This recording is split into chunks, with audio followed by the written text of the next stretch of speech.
presentation of Launch Academy up at the front. So for those who haven't been here before, Launch Academy helps entrepreneurs launch funding for their startups. Basically what that means is we have an incubation program here called Launchpad.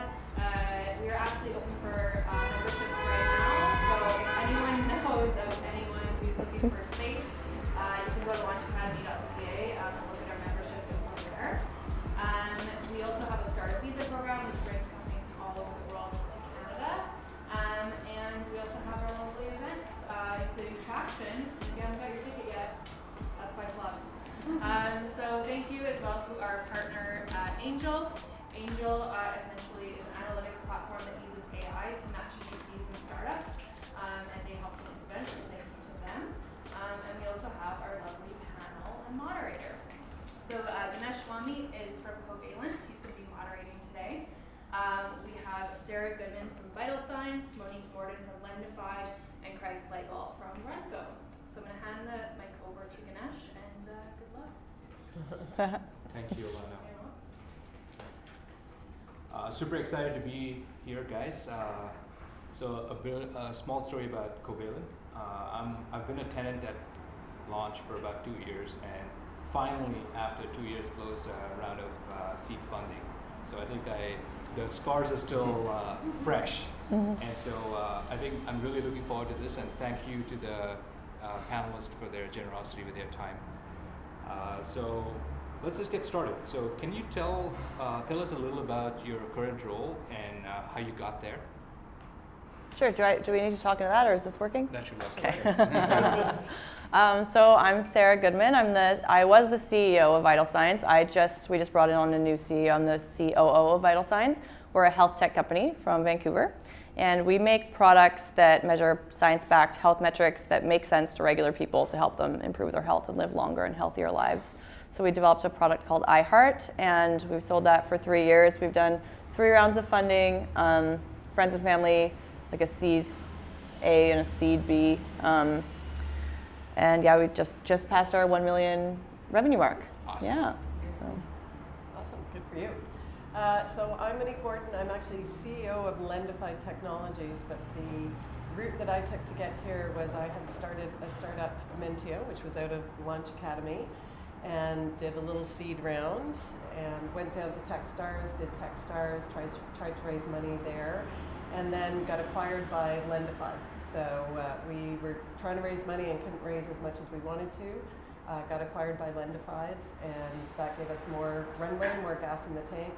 And Lendify's just done, I guess you might call it a larger seed or something like that. So I've seen it from kind of both sides, and now I run the tech side of the business. So looking forward to telling you the story, the highs and the lows, the up and the down that I'm sure we've all gone through. Yeah, thank you. I'm Craig Slagle. I'm the founder, CEO as well, but I prefer founder of Rungo. We started, we make a running app that's now being used as alternative to route maps. So people use it for running routes, for walking tours, and it's really just obviously tells you which way to go. Rungo is actually our third app. We tried 2 other apps first of all, but no one wanted, including me. So I wanted to make an app that actually people wanted. Rungo was started late 2013. For funding, we actually haven't raised any money, so they still allowed me to come here. It's nice of them. We are looking to raise money at some point. We were just about to raise money, but then something else happened, so we decided to hold off a bit to raise money, but I can talk about that later. Is that something you guys got profitable, or? I actually went to an angel investor. I have some advisors. If you haven't got advisors, get advisors, because they're really useful, because you don't know everything, and some people know more than you. So I did a whole new pitch deck, got everything ready. I said, okay, now we're ready to go. And I showed to my advisor, and he said, well, this looks really good, but why aren't you making more money? And I said, well, I hate doing sales. And he said, well, I'll do the sales for you. So he came on and took over our sales, and now we're profitable. So we're going to work on that. We're going to increase our sales over the next 3 to 4 months, and then look at raising money then, and it'll be a lot easier, and we have a lot more options. Thank you. Yeah. All right, so before we get started, the first question I'd like to ask is, why seek external funding? What was that trigger moment in your decision-making process? Why not bootstrap? We did bootstrap for a long time, and we were able to develop a full product. And then we did our first, I guess, outside funding would have been when we launched on Indiegogo with our MVP, and we got about like 36,000 in, and then we needed to grow, and so we brought in growth. Yeah. Mm-hmm. Yeah, for us, we're in the fintech space, so it actually took a while to build the product. I know you always try to go out with an MVP, but there's actually like a lot of data, a lot of integrations, a lot of security that we had to do before then. So it felt like a long time to get there. So we just didn't, even though when we initially put our plan together, we thought the revenue would come earlier, and it didn't. And so to sort of keep going, we needed to, get some investment in to keep going, even though some of us weren't paying ourselves, but you have to pay some developers. It was very, very lean. So if you can bootstrap, it's great, because then you don't have to dilute yourself. But it is the balance between, how fast you can grow and how fast you can get there. There's a sort of chicken and egg that goes on. So everyone kind of has to decide for themselves if it's, worth it. And you should also be careful. You can get desperate for money, but not all money is created equal. So you want to be careful, who you bring on as investors too. Mm-hmm. It's kind of hard to hear back here. Okay. Yeah. It's not happening. It's not happening. Anyway, we'll just talk loud and we'll turn our volumes up. So again, yeah, we haven't actually done any external investors. We've actually done some friends and family, bootstrap. I put a lot of my own money into the company. I looked at loans. Turns out if you want to get a loan, you have to pay yourself. Because I wasn't paying myself, they wouldn't give me a loan. So, and I could pay myself. I would have had to take my money, put it in a company, then pay myself from the company money, but I refused to do. So that's my reason for not getting a loan. I know there's some other options. And then when we're looking at raising, and we decided we are going to raise at some point, it's really about growth. I mean, we don't want to be desperate, like I'm going to die if I don't get money, because I don't think you should be looking for money at that point. I think you're just going to end up the wrong investor. But I think we've got some ideas of things we want to do in the future, but we can't do without more money. We want to build secondary products that we feel will be a much larger market and work with much larger customers. And for those things, we'd have to increase our team size quite dramatically. I think that's when we want investors, and that's what we're trying to do, is get to that point where we have these contracts in our hand, and now we say, look, we have these, now we need money to deliver. Cool. Thank you, guys. Okay, so the next question is, if you've decided to go raise funding, who would you approach? There are lots of avenues. You can go for government funding, you can go to angel investors. If you have rich friends and family, you can go ask them for money. You can get a bank loan. You can go directly to institutional. So what was your thought process along those lines? We weren't seeing a ton of revenue right away, and a bank loan we didn't even think was an option for us. We had people who wanted to invest in the company, and we were happy to take their money and grow then. And these were angel investors? Yeah, angel investor, first friends and family, and then angel investors. But now there's so many other programs that you can take advantage of. Like this was a while ago, and like with Futurepreneur and BDC, and looking into like lower interest rate loans is a really good idea. So you don't dilute yourself early on, because you'll usually have multiple rounds of funding, and you don't want to cut yourself short. Mm-hmm. We did, so yeah, it was initially kind of friends and family and founders that invested.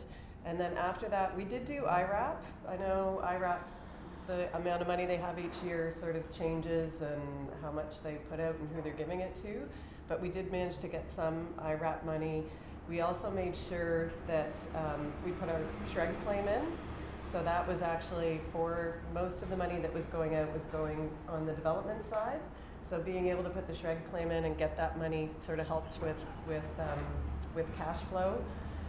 So we tried to maximize all of that. We did look for if there was sort of grants, and sometimes that becomes almost a full-time job, just trying to do that. It seemed a little wasn't quite worth our while at that stage. And then we have, so you can't, there's all sorts of things, depending on when you start to get, revenue, you can actually, get financing on your SHRED claim. So once we had a SHRED claim, and then you get your prediction for the next year's SHRED, you can, get basically a loan in an advance on that. So that helps with your cash flow. So that's another option once you've kind of done shred. So we have done that. Because we're in the fintech space right now and the other co-founders are bankers, they know how to go and get sub-debt and all sorts of stuff, but there is a cost to that. So, in some cases, the interest rate is super high. You've got it for a short time frame. So there's, pros and cons to that. That could also eat into your cash flow, but it helps you get the cash initially to get where you need to go. And then, went through a round that was looking at follow-on money for people who had been there, and then trying to get, additional investors, angels in, and just recently got some institutional money in. So back to, I think, what you were mentioning about advisors, is make sure you do have a really good suite of advisors, and some of them might be angel investors. So they're not going to be an investor to start with, but if you can talk to them and get their advice, that's a way for them to get to know you and hear your story and see that you're progressing. So they're going to want to see, if you see them every month or every quarter, that you're making progress, and that's part of your sales pitch towards the investors.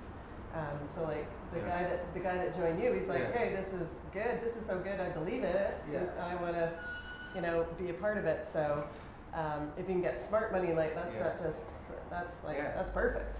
We got smart with that money, so. But that's what the funny thing was, the money was going to be to hire someone like him. And so we didn't actually need the money if he was willing to do it for free. So it made sense. He gets a commission, but then it works out really well this way. Yeah. And one of our angel investors knew the space, was connected, and so was really helping us. So it wasn't just the money that he put in.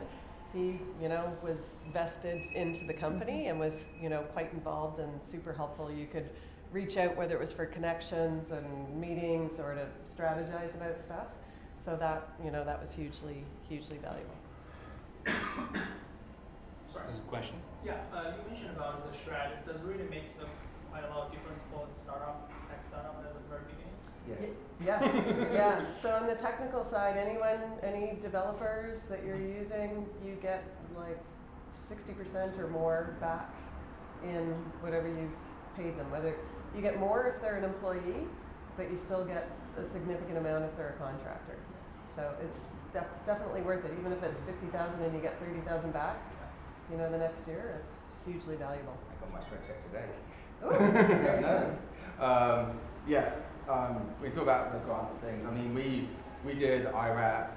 It's pretty straightforward. They have things like costs, and developers are very expensive. So if you can reduce their cost by 60%, it's totally worth it. You have to understand the process. You have to know to document things properly. We should be doing that anyway. So and then we bootstrapped as much as possible. When things got really tight, we reached out to friends and family, but actually I think being tight at times is really good for your company, because then you say, okay, how can I make more money? And every time we've seen a boost in revenue is when it's like, I'm going to run some money soon, so I better start figuring out how to make money. Maybe I should focus on more sales, or how can I optimize revenue? So I really think sometimes too much money is not a good thing, and I think that's why getting as far as you can without investment sometimes is good as well. Thanks. All right. So the next question is, how did you prepare to fundraise? So when I was fundraising, I've seen every single episode, every single season of Suits. So I thought, I had it all mapped down. And then I go into the fundraising meeting, and then they throw words like pro rata and all this stuff. And I think I skipped. Maybe I slept during the season. But how did you guys prepare with the fundraising process? So I was working out of Launch, and I practiced a ton, and I took advantage of every mentor that I could talk to here about how to begin the process. I started talking to people who were in the industry that we were in, and I entered every pitch competition I could, and was very humble and took all of the criticism that my pitch deck sucked over and over and over again until I learned how to make a really good one. And then, same as finding people who have experience or have been in the tech community. Like Ray Walia was awesome, and I still update these people 4 years later, every quarter. But doing all of my research, figuring out who actually invests in companies like mine, and then getting introductions from other people Oh, there's Ray. Hi. Shout out to Ray. Didn't even see you there, I promise. But yeah, just making connections and meeting people and going to like every single event and just trying to figure out who would be interested in what we're making and talking to them. And a lot of people didn't end up investing, but I'm still tight with them and And you learned from so them. much. Yeah. Yeah. You have to have a thick skin. Don't take take the feedback for what it is. Don't be like, well, no, that's not right. Listen.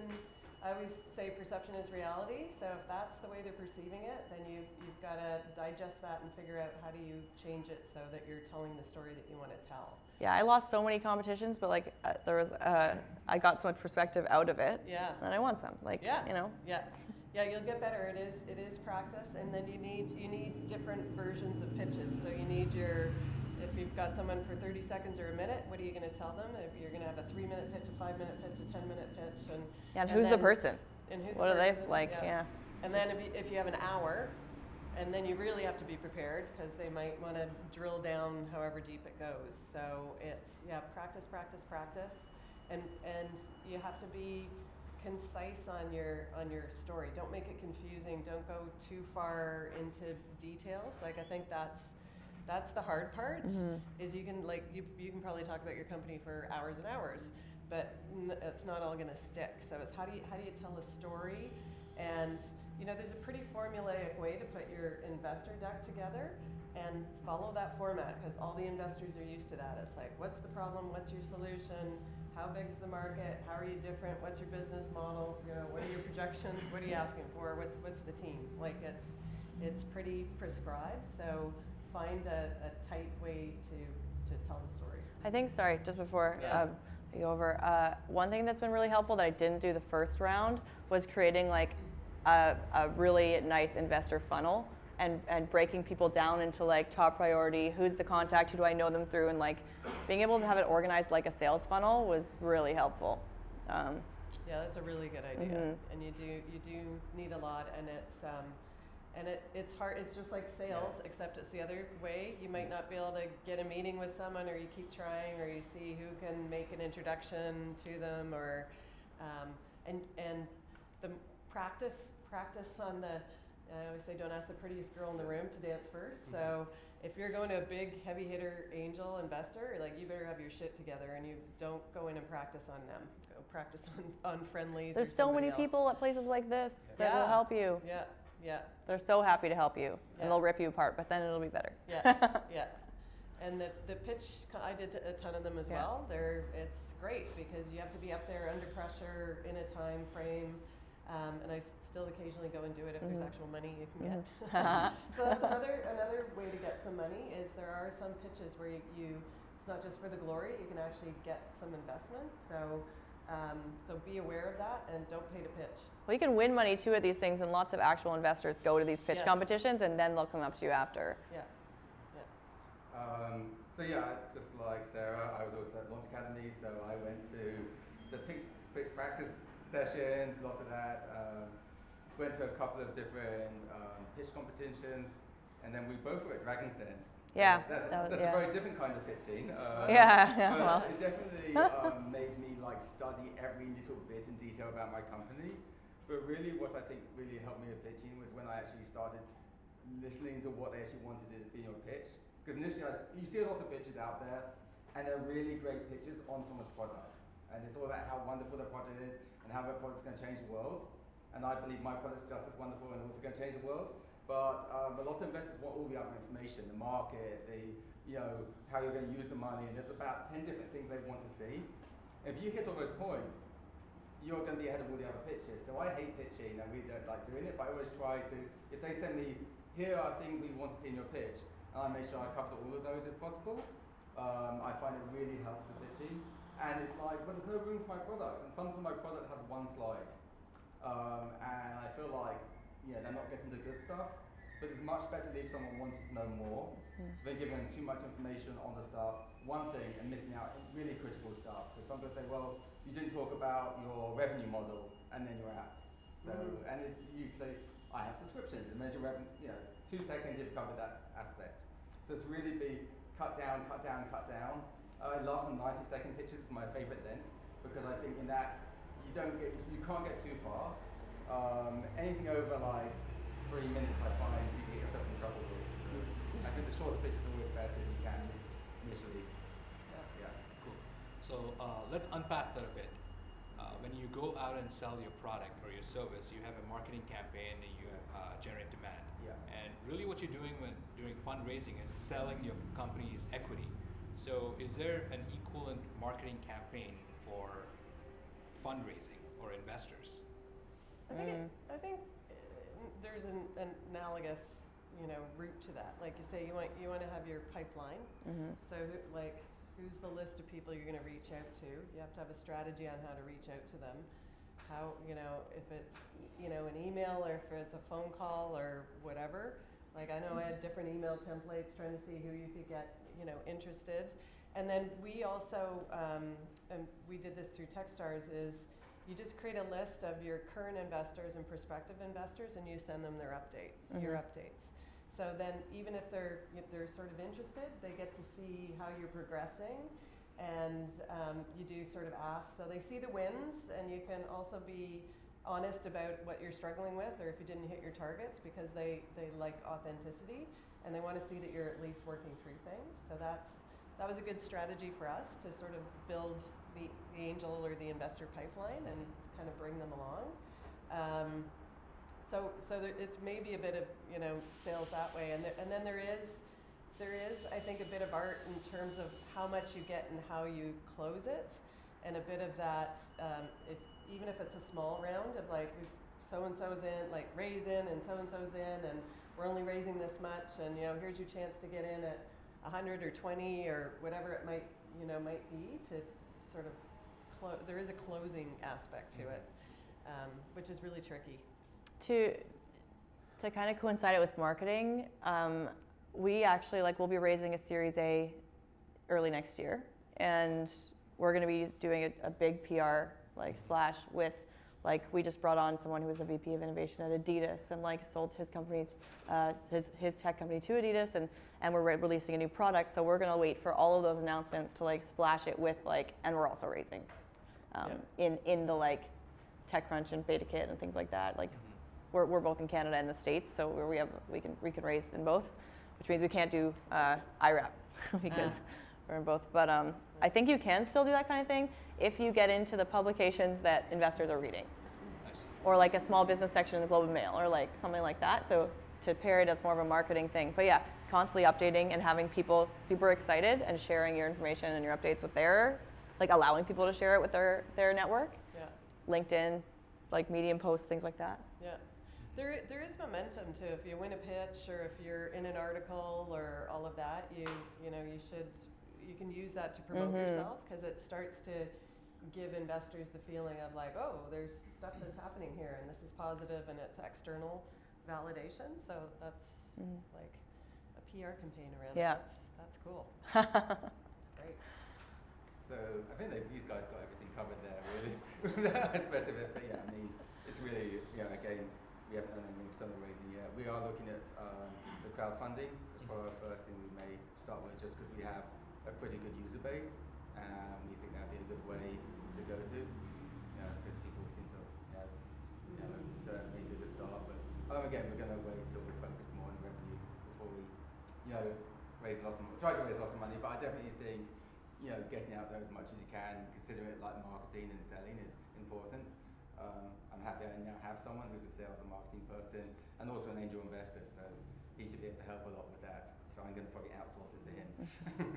We actually coincided our Dragon's Den air date with a front funder campaign, because we knew that it went really well and hundreds of thousands of people would see it. And so we're if we're ever going to do this crowdfunding, equity crowdfunding, we might as well do it now.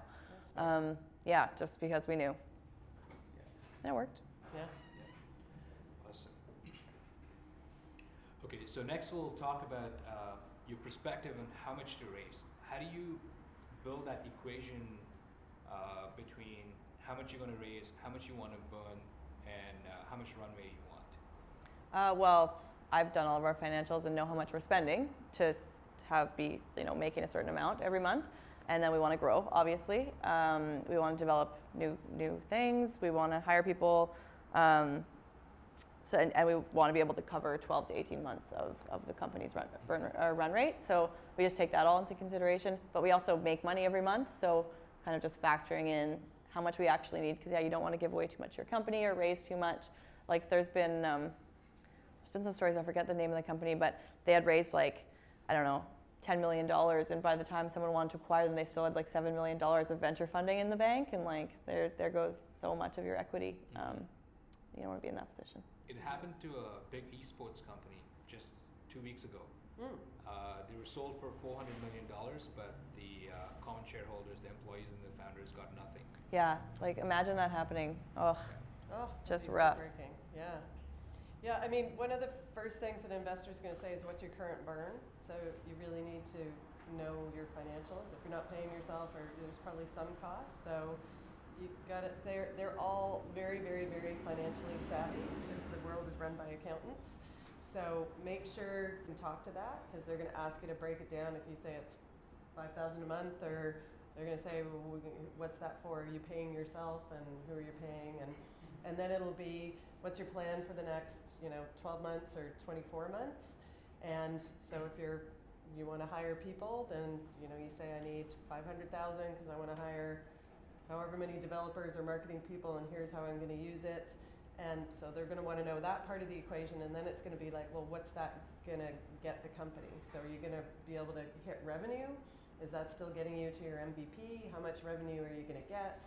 And where's the upside for them? So you have to do all that math, and even though you're going to make assumptions on, I don't know how many sales you're going to get or what your pricing is, like we're still sort of figuring out our pricing.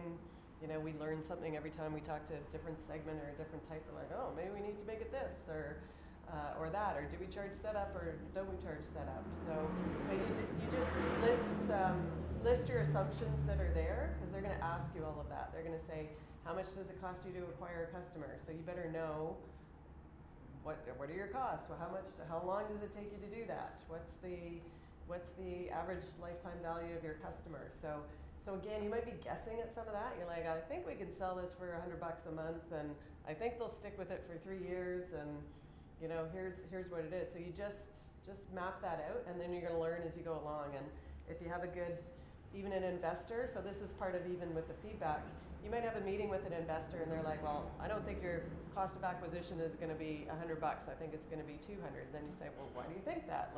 So test their assumptions out, and they might be entirely right. You might be like, oh shoot, yeah, maybe we need to revamp that, and maybe we need to charge more. So again, they'll appreciate if you at least listen to it, and the fact that you kind of mapped it out. But it's a lot of homework that you have to do. Yeah, and I think you definitely want to buffer. Things always cost so much more than you think, and you don't want to run out of money, and then you go to your investors and you're like, guys, what do you think about giving us more money? And they say, fuck you. Yeah. So you want to have, you want to be able to imagine someone coming and being like, I want to put $5 million into your company. Oh my God, amazing. I want to take that so much. And I'm just going to take a vacation real quick. And then, no, you want to be able to still kind of that stressing out a little bit is good. Yeah. But you have to be realistic about what you're going to need. Yeah. I would say also it's as you rate, if you get to where you're successful and that you're able to raise, whether it's 50,000 or 100,000 or 500,000 or 5 million, there's actually a lot of responsibility that comes with that. So there was a point where we got money and I was like, great, and then I was like, oh my God, we've got to spend this wisely, and we have to use it to get to this next phase. And that started to freak me out more than, there wasn't much time to celebrate. So I was like, oh, there's a lot of responsibility to that, because you're going to see these investors, you get to where you've sold the company and sold the dream, and then you don't want to let them down, right? It's almost worse than losing your own money. Kind of makes you work harder though. It does. Yeah. It's great, and that's the way it should be.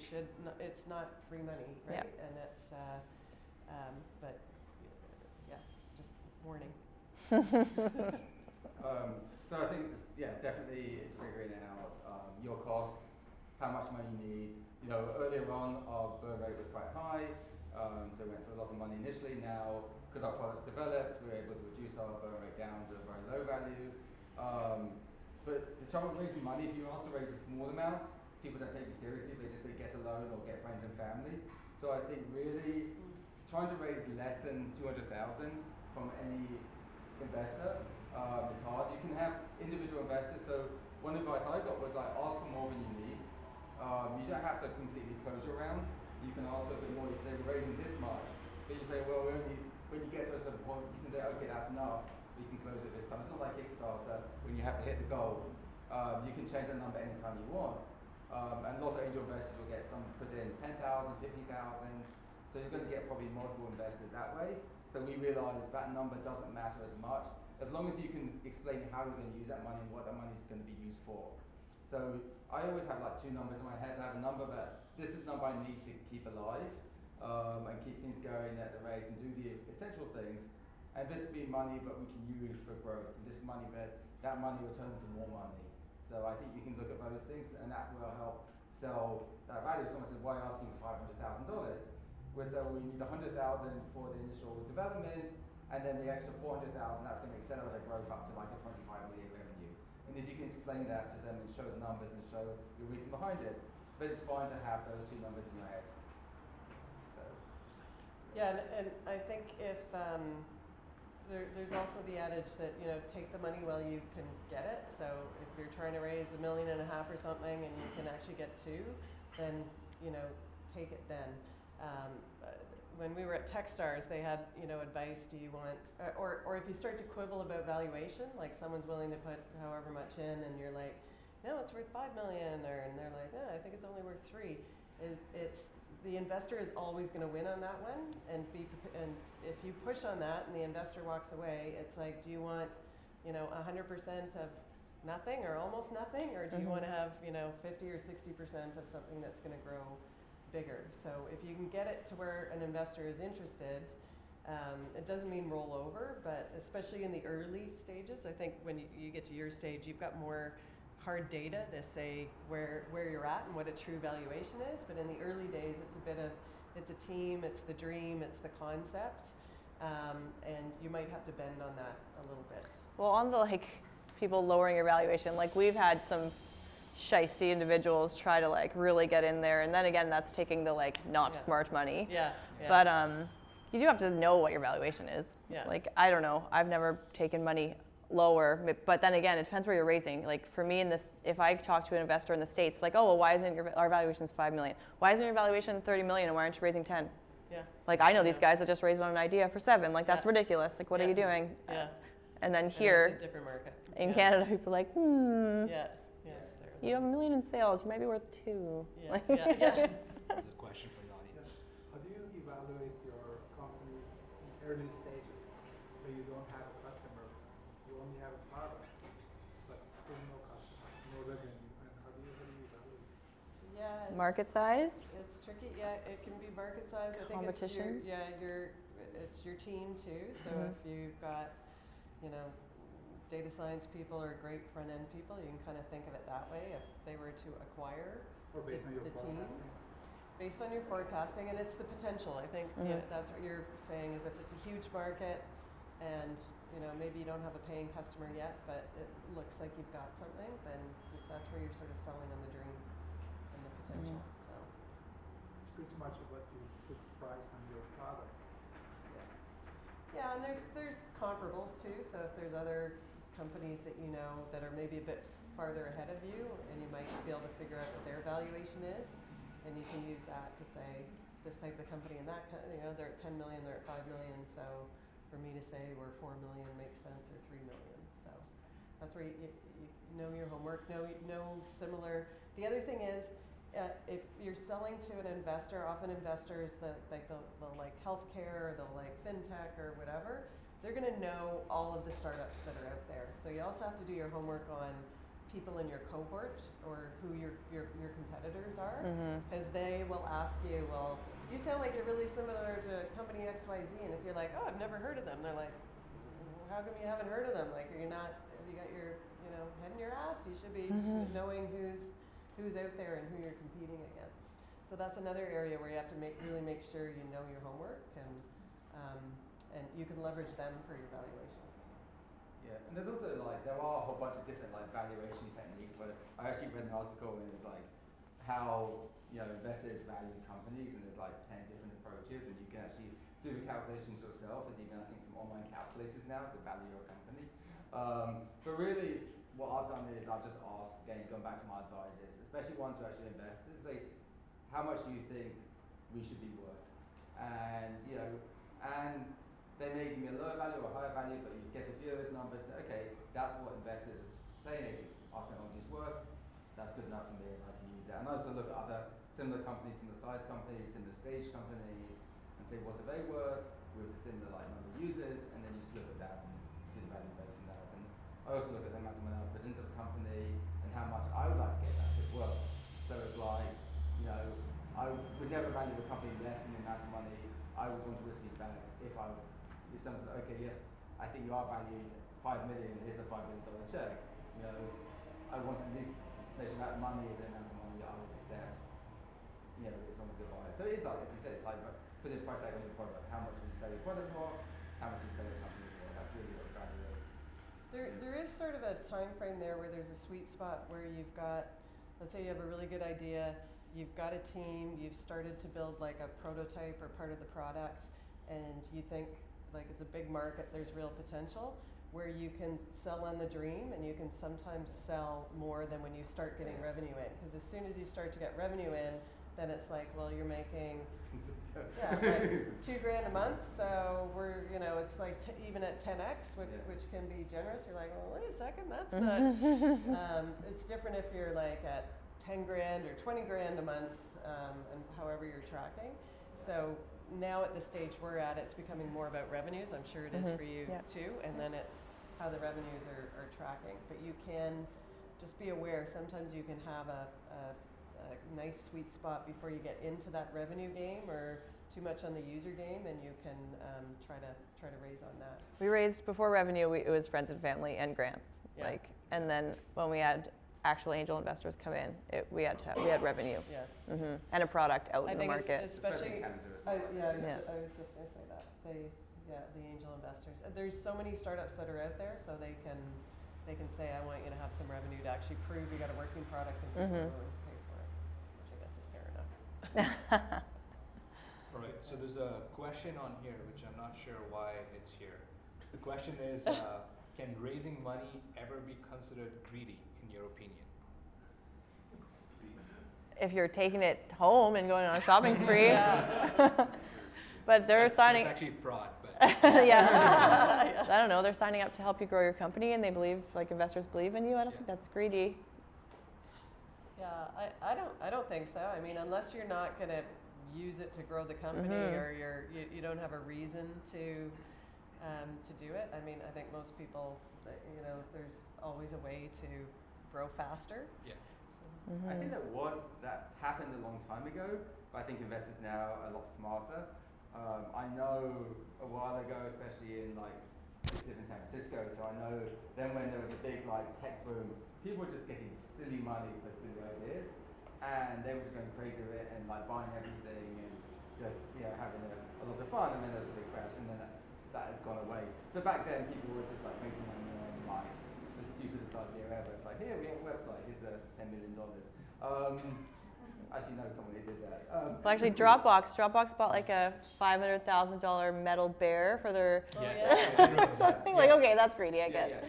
So, but now investors actually do due diligence. They want to actually get their money back. So now it's really hard, I think, to get be greedy just to get some money to have fun with it.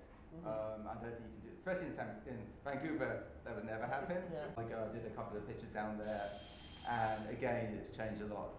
How it was, 10 years back. So now you actually have to have a business model and a revenue plan and an actual real pitch, and not just an idea. All right. The next question is. There may be some greedy investors, but that's okay. Yeah. Trying to get the money back. During the fundraising process, was there ever a point where you felt you lost control of the process? What does losing control even mean? I don't know. I don't know what that means. I don't know what this question means. Losing control of the process? I'm not sure. I don't. I think there's sometimes where you feel powerless. You have to do a lot of chasing. So even even when you get someone who's interested, you got to send the paperwork, you got to chase them down, you got to like get all of that in. Like that was a big learning for me as you finally get someone to say Yeah, it felt yes. exhausted. Yeah, and then it's still weeks till you like they're like, oh yeah, well I'm away, or they don't. I don't know. It's just a lot of chasing. Or the but term sheets you're getting are just have bad clauses in them. Like yeah, all or of the there's term sheets. nitty gritty, nitpicky back and forth, and you're like, oh for God's sakes, like we don't have time for this. So it does feel like you can get embroiled in this middle stage where it's hard to close. I don't know. That's maybe the closest I would say to feeling like it's out of control. Or It's just really hard. Like it's never really out of control. It's a full-time job. You just want to get back to doing your actual job. Yeah. You know? Yeah. I mean, my own experience probably with the Dragon's Den, we didn't close on that deal, but we got a few offers, and they said, oh, we want everything, all this stuff in like 2 weeks, and we had like nothing ready because we didn't even, we thought there was no chance anyone was going to like give us an offer, so we're like running around trying to get everything, and the biggest problem I had was actually trying to get things from accountants because they wanted all the accounting documents, and I was trying to get those in 2 weeks, and it wasn't happening. So it was sometimes hard when you got someone asking for one thing and you're trying to get it from somewhere else, but eventually we got things together and still nothing happened. But that's actually a really good point. That whole due diligence is that's the hardest bit. It's huge. And it's expensive as well. Yeah. I mean, you can spend lots of money on due diligence, and that's the one thing. That's why don't try to raise money when you're out of money, because due diligence is expensive. You can spend 10,000 or so on getting everything done with the lawyers and the accountants if you haven't got that paperwork all together already. And I think people don't realise that sometimes. Yeah. All right, finally to close up, can you guys give us some tips on negotiation and closing a deal? A lot of the people that I've actually closed, I've met with so many times before I got a check. I have gone to them for advice a lot. That was one thing Ray told me, like always go to people for advice, which can turn into money. I've made a lot of contacts who have referred me to potential investors. I don't know. Yeah. Negotiation, I mean, usually you get a lead investor that sort of sets the terms for here's the valuation, here's the terms around it, and then you go to the other investors and go, this person came in at whatever, and here you go, are you in as well? I guess that's part of the negotiation is if you can find whoever that first anchor person is. And even at the early stages, it could be someone like a Ray. So even if it's, it can be profile of an investor where other people are going to come in because you've got the credibility of that one person. So there's I guess negotiation or strategy around who's that first one, or how are you going to leverage. You might actually get someone else who comes in and because it's your mom or your whoever, but if you can think of that sort of anchor investor, and then you can leverage that to the other ones. And I don't know that it works saying, I don't know, we're cutting it off here, or you can try to push on time frames, but the fact is most of us need the money that the time frame will go. One more I don't know if you negotiation-ish type thing is like sometimes you'll get people who want to give you usually have a minimum check size, but some people who have wanted to put in the lowest amount have always asked for so much. And like the due diligence process is long and tedious, and once you have your package together, certain people will give you like a laundry list of things, and you have to negotiate like, listen, man, I'm not giving you like 1 through 20. I'll give you the like. Here you go. Here's the package. And usually people are just like, oh, okay, like I tried. Yeah. But like negotiating on what you can provide to them is something that I've had to do. Yeah. And usually people are quite receptive. Yeah. But yeah, you do need your package. It is actually good too if you have that, like you can say, investor, whoever has done their due diligence, if you want, you can talk to them. So that's part of that lead investor. So instead of going through it all again, they're like, go and talk to whoever, and they're like, oh, okay, they had a look at things and I trust them. And you can kind of run off of their reputation or coattails. So maybe that's negotiation, I guess. If you ever do like the equity crowdfunding piece, they actually help you set up all of the due diligence. Like they go through it first, and then like Front Funder will have it all set up so any kind of investor, be it like an accredited investor or a regular person, can come in and go through the whole packet under like an NDA, and then you're good to go. But they do charge, I'm not sure if They do charge. They do charge. We had a lot of it already ready, but it's makes investors more comfortable to come in when they know that this company's already done the like once over and approves you to be on their platform, and then you can go in and look as well. Yeah. And Front Funder is a little bit different from like Kickstarter and that, right? Like Kickstarter is Well, going Front to Funder- consumers, but Front Funder's to investors. Front Funder, they're selling equity, Yeah. and on like Kickstarter, we're selling a product. Yeah. Right. Yeah. And like with Front Funder, you don't have to be accredited, so you Yeah. can, people can. We did our minimum investment at $250, like $250, up to someone did 25 grand, Yeah.